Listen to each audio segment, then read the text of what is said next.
पवित्र अक्षय तृतीया दिन आपण एही वृक्ष को छुईकी चली आसंतु। तत्काल ही आपणक जीवन रु दारिद्र्यता दूर होइजिब। आपणक जीवन रे धनर वर्षा हेबाकू लागिब। बंधु माने आजिर एही भिडियो रे मो आपण मानकू अक्षय तृतीय दिन करा जाउथिबा सरल उपाय विषय रे कहिबाकू जाउछि। तो एही उपाय को जदि आपण अक्षय तृतीय दिन करि देउछंती तो आपणक गृह रे केबे भी अन्न धनर अभाव हेबो नाही।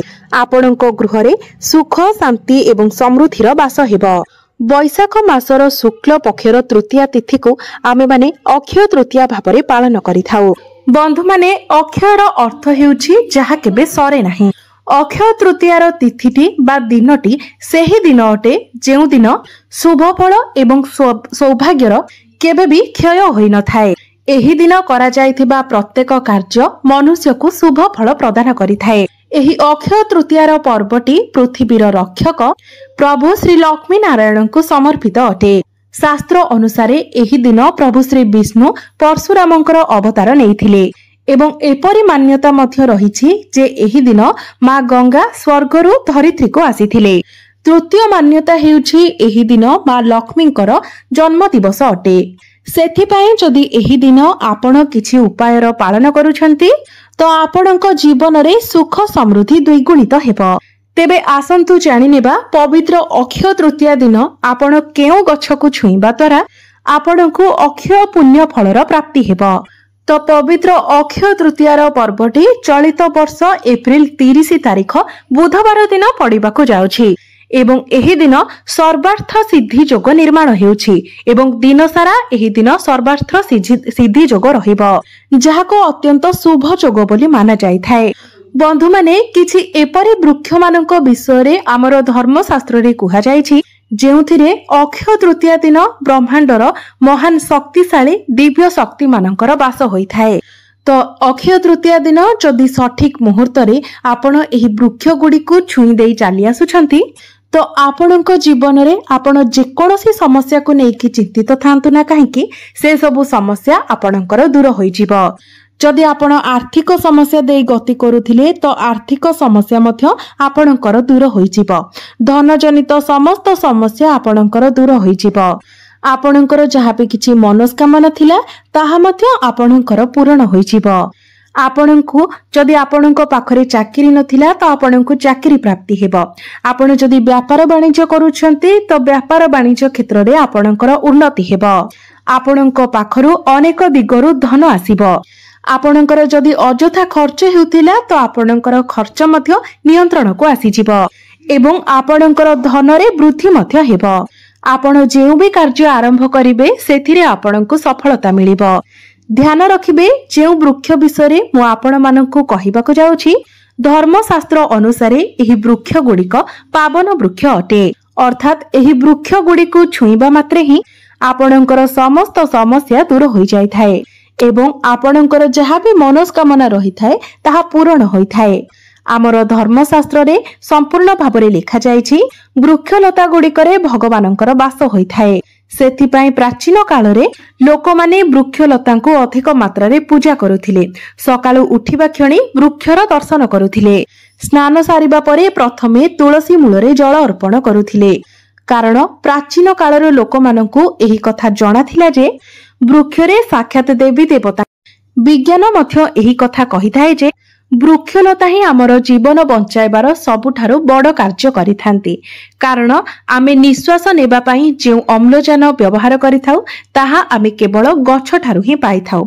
आमर ठारु बाहरुथिबा विषाक्त अंगारकाम्ल गैस को गछ निज भीतर को ग्रहण करिथाय एवं आम पई शुद्ध अम्लजान बाष्प छाडिथाय जहाकि आमर जीवन रक्षाकारी गैस अटे। तो एमितिरे कहिबाकू गले शास्त्र सहित विज्ञान मध्य एही कथा मानि थाए जे वृक्षलता आम मानक पई अत्यंत आवश्यक अटंती। वृक्षलतांक बिना आमर जीवन संभव नुहे। तो एपरि परिस्थिति रे जदि आपण पवित्र अक्षय तृतीया दिन एही वृक्ष गुडी को छुई देउछंती तो आपणक जीवन रे चलिथिबा अनेक समस्या दूर होई जिवो। बंधु माने आपण माने जानि रखिबा उचित जे अक्षय तृतीया रे दिनटी एक एपरि दिन होइथाय जेउ दिन प्रभु श्री विष्णु एवं मां लक्ष्मीकर पूजा करिवार अलगा ही महत्व रही थाए। ଏହି ଦିନ ମା ଲକ୍ଷ୍ମୀଙ୍କୁ ପ୍ରସନ୍ନ କରିବା ପାଇଁ ଏକ ବିଶେଷ ଦିନ ବୋଲି ମାନା ଯାଇଥାଏ। ତେବେ ବନ୍ଧୁମାନେ ଭିଡିଓଟିରେ ଆଗକୁ ବଢିବା ପୂର୍ବରୁ ଆପଣମାନେ ଭିଡିଓଟିକୁ ଲାଇକ୍ କରି ଚ୍ୟାନେଲଟିକୁ ସବସ୍କ୍ରାଇବ କରିଦିଅନ୍ତୁ ଏବଂ କମେଣ୍ଟ ବକ୍ସରେ ଭକ୍ତି ଏବଂ ଶ୍ରଦ୍ଧାର ସହିତ ଜୟ ଶ୍ରୀ ବିଷ୍ଣୁ ଜୟ ମା ଲକ୍ଷ୍ମୀ ନିଶ୍ଚୟ ଲେଖନ୍ତୁ। ତ ସର୍ବପ୍ରଥମ ବୃକ୍ଷଟି ଯାହାକୁ ଆପଣଙ୍କୁ ଅକ୍ଷୟ ତୃତୀୟା ଦିନ ନିଶ୍ଚିତ ଭାବରେ ଛୁଇଁକି ଆସିବାର ଅଛି ତାହା ହେଉଛି ବେଲଗଛ। ବେଲଗଛଟି ଏମିତି ଗଛ ଅଟେ ଯାହାର ପ୍ରତ୍ୟେକ ପତ୍ରରେ ମା ପାର୍ବତୀଙ୍କର ବାସ ହୋଇଥାଏ। ଏହି ଗଛରେ ଭଗବାନ ଭୋଳାନାଥଙ୍କର ବାସ ହୋଇଥାଏ। ବେଲଗଛର ମୂଳରେ ଭଗବାନ ବ୍ରହ୍ମାଙ୍କର ବାସ ହୋଇଥାଏ। ତ ପବିତ୍ର ଅକ୍ଷୟ ତୃତୀୟା ଦିନ ଆପଣ 1 ଲୋଟା ଜଳ ନିଅନ୍ତୁ ଏବଂ ସେଥିରେ ଆପଣ ଅଳ୍ପ ଗଙ୍ଗା ଜଳ ମିଶାଇ ଦିଅନ୍ତୁ। ଆପଣଙ୍କ ଘର ନିକଟରେ ଥିବା କୌଣସି ବି ବେଲଗଛ ନିକଟକୁ ଆପଣ ଚାଲି ଯାଆନ୍ତୁ ଏବଂ ବେଲଗଛ ମୂଳରେ ଆପଣ 1 ଲୋଟା ଜଳ ଅର୍ପଣ କରନ୍ତୁ। ତାପରେ ବେଲଗଛକୁ ଛୁଇଁ ଆପଣ ଘରକୁ ଚାଲି ଆସନ୍ତୁ। ଅକ୍ଷୟ ତୃତୀୟା ଦିନ ଆପଣ କେବଳ ଏତିକି କରିବା ଦ୍ୱାରା ପୁରା ବର୍ଷ ସାରା ଆପଣ ରୋଗମୁକ୍ତ ରହିବେ ଏବଂ ବର୍ଷ ସାରା ଆପଣଙ୍କ ଗୃହରେ ଧନର ଅଭାବ ମଧ୍ୟ ହେବ ନାହିଁ, କାରଣ ଆପଣଙ୍କୁ ସାକ୍ଷାତ ମା ଲକ୍ଷ୍ମୀଙ୍କର ଆଶୀର୍ବାଦ ପ୍ରାପ୍ତି ହେବ। ଏହା ସହିତ ଭଗବାନ ଭୋଳାନାଥ ଏବଂ ମା ପାର୍ବତୀଙ୍କର ଆଶୀର୍ବାଦ ମଧ୍ୟ ଆପଣଙ୍କୁ ପ୍ରାପ୍ତି ହେବ, ଯାହା ଆପଣଙ୍କୁ ଉତ୍ତମ ସ୍ୱାସ୍ଥ୍ୟ ସହିତ ଅପାର ଧନ ମଧ୍ୟ ପ୍ରାପ୍ତି କରାଇବ। ଦ୍ୱିତୀୟ ଗଛ ଯାହାକୁ ଆପଣଙ୍କୁ ଅବଶ୍ୟ ଏହି ଅକ୍ଷୟ ତୃତୀୟା ଦିନ ଛୁଇଁକି ଆସିବାର ଅଛି ତାହା ହେଉଛି ଓସ୍ତ ଗଛ। ବନ୍ଧୁମାନେ, ଓସ୍ତ ଗଛକୁ ବୃକ୍ଷମାନଙ୍କ ମଧ୍ୟରେ ରାଜା ବୋଲି କୁହାଯାଇଥାଏ। ଓସ୍ତ ଗଛରେ ସାକ୍ଷାତ ଶ୍ରୀ ବିଷ୍ଣୁ ଏବଂ ମା ଲକ୍ଷ୍ମୀଙ୍କର ବାସ ହୋଇଥାଏ। ଏହା ବ୍ୟତୀତ ଓସ୍ତ ଗଛରେ ପ୍ରଭୁ ହନୁମାନ ମଧ୍ୟ ବାସ କରିଥାନ୍ତି। 33 କୋଟି ଦେବାଦେବୀ ମଧ୍ୟ ଓସ୍ତ ଗଛରେ ବାସ କରିଥାନ୍ତି। ତ ପବିତ୍ର ଅକ୍ଷୟ ତୃତୀୟା ଦିନ ଆପଣ ଆପଣଙ୍କ ଘର ନିକଟରେ ଥିବା କୌଣସି ଓସ୍ତ ଗଛ ନିକଟକୁ ଯାଆନ୍ତୁ। ତ ଏହି ଉପାୟଟିକୁ ଆପଣଙ୍କୁ ସକାଳ ସମୟରେ କରିବାର ଅଛି, ଅର୍ଥାତ୍ 8ଟା ପରେ ଆପଣଙ୍କୁ ଏହି ଉପାୟଟି କରିବାର ଅଛି। ତ ସ୍ନାନ ସାରି ଆପଣ ଆପଣଙ୍କ ଘର ପାଖରେ ଥିବା କୌଣସି ବି ଓସ୍ତ ଗଛ ନିକଟକୁ ଯାଆନ୍ତୁ। ଓସ୍ତ ଗଛ ମୂଳରେ ଆପଣ ଶୁଦ୍ଧ ଘିଅର ଏକ ଦୀପ ପ୍ରଜ୍ୱଳନ କରନ୍ତୁ। ତାପରେ ଓସ୍ତ ଗଛକୁ ଆପଣ 3 ବାର ପରିକ୍ରମା କରନ୍ତୁ ଏବଂ ଓସ୍ତ ଗଛକୁ ପରିକ୍ରମା କରିବା ସମୟରେ ଆପଣ ପ୍ରଭୁ ଶ୍ରୀ ବିଷ୍ଣୁଙ୍କର ବୀଜ ମନ୍ତ୍ରକୁ ଜପ କରନ୍ତୁ। ଓಂ ନମୋ ଭଗବତେ ବାସୁଦେବାୟ ନମଃ। ଓସ୍ତ ଗଛକୁ ପରିକ୍ରମା କରିବା ସମୟରେ ଆପଣ ଏହି ବୀଜ ମନ୍ତ୍ରକୁ ଜପ କରନ୍ତୁ। ଏହା ଦ୍ୱାରା ଆପଣଙ୍କର ରାହୁ କେତୁ ଆପଣଙ୍କର ସାଥ ଦେବାକୁ ଲାଗିବେ। ନବଗ୍ରହଙ୍କର ଶୁଭ ଫଳ ଆପଣଙ୍କୁ ପ୍ରାପ୍ତି ହେବ। ନବଗ୍ରହ ଆପଣଙ୍କୁ ସାଥ ଦେବାକୁ ଲାଗିବେ, ଯାହା ଫଳରେ ଆପଣ ଆପଣଙ୍କ ଜୀବନରେ ଯେଉଁ ବି କାର୍ଯ୍ୟ କରିବେ ସେଥିରେ ନିଶ୍ଚିତ ଭାବରେ ଆପଣଙ୍କୁ ସଫଳତା ପ୍ରାପ୍ତି ହେବ। ଆପଣ ଆପଣଙ୍କ ଜୀବନରେ ଉତ୍ତରୋତ୍ତର ଉନ୍ନତି କରିବାକୁ ଲାଗିବେ। ମାନାଯାଏ ଯେଉଁ ବ୍ୟକ୍ତି ଭଗବାନ ଶ୍ରୀ ବିଷ୍ଣୁଙ୍କର ଆଶୀର୍ବାଦ ପ୍ରାପ୍ତ କରିନେଇଥାଏ, ମା ଲକ୍ଷ୍ମୀଙ୍କର ଆଶୀର୍ବାଦ ମଧ୍ୟ ତାଙ୍କୁ ସ୍ୱତଃ ପ୍ରାପ୍ତ ହୋଇଥାଏ ଏବଂ ସେହି ବ୍ୟକ୍ତିର ଜୀବନରେ କେବେ ବି ଧନର ଅଭାବ ହୋଇନଥାଏ। ତୃତୀୟ ବୃକ୍ଷଟି ଯାହାକୁ ଅକ୍ଷୟ ତୃତୀୟା ଦିନ ଆପଣଙ୍କୁ ନିଶ୍ଚିତ ଭାବରେ ଛୁଇଁବାର ଅଛି ତାହା ହେଉଛି ଲିମ୍ବ ଗଛ। ଏହି ଲିମ୍ବ ଗଛରେ ମା ଦୁର୍ଗାଙ୍କର ବାସ ହୋଇଥାଏ। ତ ଅକ୍ଷୟ ତୃତୀୟା ଦିନ ଯଦି ଆପଣ ଏହି ଲିମ୍ବ ଗଛକୁ ଛୁଇଁ ଦେଇ ଆସୁଛନ୍ତି ତ ଆପଣଙ୍କ ଗୃହ ସର୍ବଦା ଧନ ଧାନ୍ୟରେ ଭରି ହୋଇ ରହିବ। ଏହା ବ୍ୟତୀତ ଆପଣଙ୍କ ଶତ୍ରୁମାନଙ୍କର ମଧ୍ୟ ପରାଜୟ ହୋଇଥାଏ। ମା ଦୁର୍ଗାଙ୍କ ସମେତ ମା ଲକ୍ଷ୍ମୀଙ୍କର ଆଶୀର୍ବାଦ ମଧ୍ୟ ଆପଣଙ୍କୁ ପ୍ରାପ୍ତି ହୋଇଥାଏ। ଚତୁର୍ଥ ବୃକ୍ଷଟି ହେଉଛି ଅଶୋକ ଗଛ। ଆପଣ ପବିତ୍ର ଅକ୍ଷୟ ତୃତୀୟା ଦିନ କୌଣସି ଏକ ଅଶୋକ ଗଛ ନିକଟକୁ ଯାଆନ୍ତୁ। ସାଥିରେ ଆପଣ 1 ଲୋଟା କଞ୍ଚା କ୍ଷୀର ନେଇକି ଯାଆନ୍ତୁ। ସେଥିରେ ଆପଣ କିଛି ମାତ୍ରାରେ ହଳଦୀ ମିଶାଇ ଦିଅନ୍ତୁ ଏବଂ ସେହି ହଳଦୀ ମିଶ୍ରିତ 1 ଲୋଟା କ୍ଷୀରକୁ ଆପଣ ଅଶୋକ ଗଛ ମୂଳରେ ଅର୍ପଣ କରନ୍ତୁ। ତାପରେ ଏହି ବୃକ୍ଷକୁ ଆପଣ ଛୁଇଁ ଦେଇ ଆସନ୍ତୁ। ଅଶୋକ ଗଛରେ ଅନେକ ଦେବାଦେବୀଙ୍କର ବାସ ହୋଇଥାଏ। ଏକାଦଶୀ ହେଉ, ଅମାବାସ୍ୟା ହେଉ, ପୂର୍ଣ୍ଣମୀ ହେଉ, ଅକ୍ଷୟ ତୃତୀୟା ହେଉ କିମ୍ବା ଏହି ପ୍ରକାରର କୌଣସି ଶୁଭ ଦିନରେ ବ୍ରହ୍ମାଣ୍ଡର ସମସ୍ତ ଶକ୍ତି ଏହି ସବୁ ଗଛରେ ବାସ କରିଥାନ୍ତି।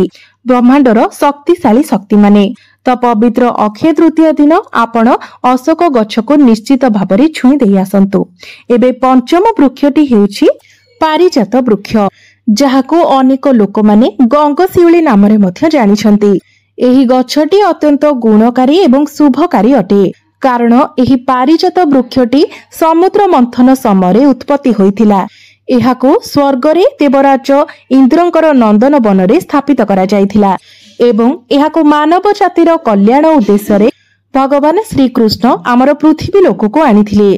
मान्यता अछि जे जदि आपण अनेक किछि दुश्चिंता मध्य देई गति करूछंती, बहुत चिंताग्रस्त अछंती, मानसिक दुश्चिंता देई गति करूछंती, तो एपरी परिस्थिति रे जदि आपण पारिजातर गछ को छुई नेउछंती तो निश्चित भाବରେ आपणकर समस्त चिंता गुड़िक दूर होइजिब।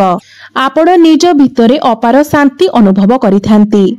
तो पवित्र अक्षय तृतीया दिन आपणको गंगशिउली गछर निकट को जिबार अछि एवं एही पारिजात गछ मूलरे आपणको एक शुद्ध घियर दीप प्रज्वलन करिबार अछि। तो आपण गछ मूलरे दीप जलाई सारिबा परे गछ मूलरे आपण गोटे लवंग एवं गोटे कर्पूर रखंतु। तापरे वृक्ष मूलरे आपण निजर मनस्कामना को कहंतु एवं आपणकर मनस्कामना को पूर्ण करिबा पई मां लक्ष्मी निकटरे प्रार्थना करंतु। तापरे पारिजात वृक्ष को छुई आपण प्रणाम करंतु। तापरे पारिजात गछ मूलरे आपण लहुणीर भोग लगांतु। बंधु माने पारिजात वृक्ष रे मां लक्ष्मी एवं श्री विष्णुंकर निवास होइथाए। तेणु एही वृक्ष को छुईबा मात्रे ही आपणक जीवनरु दारिद्र्यता दूर होइजिब। आपणको मां लक्ष्मी एवं श्री विष्णुंकर आशीर्वाद प्राप्त हेबो। एहा व्यतीत जदि आपणक उपरे केही तंत्र शक्तिर प्रयोग करिथिबो किंबा आपणक उपरे कोनोसी नकारात्मक शक्तिर प्रभाव रहिथिबो तेबे ताहा मध्य तुरंत आपणक उपरु हटिजिबो। तो आपण पारिजात वृक्ष को छुई निजर मनस्कामना को कही प्रणाम करि सारिबा परे एवं लहुणीर भोग करि सारिबा परे मूलरे रखिथिबा कर्पूर एवं लवंग को आपण जलाई दियंतु। तेबे ए सब उपाय को आपणको संपूर्ण श्रद्धा एवं विश्वासर सहित करिबार अछि। कारण बिना श्रद्धा एवं विश्वास बिना आपणकर कोनोसी भी कार्य रे आपण सफल होई परिबे नाही। आपणकर कोनोसी उपाय फलप्रद होई परिबो नाही। आपण जेउ भी उपाय करूछंती संपूर्ण श्रद्धा एवं विश्वासर सहित करंतु। निश्चित भाबरे एहार सुफल आपण आपणक जीवन रे देखिबाकू पाइबे।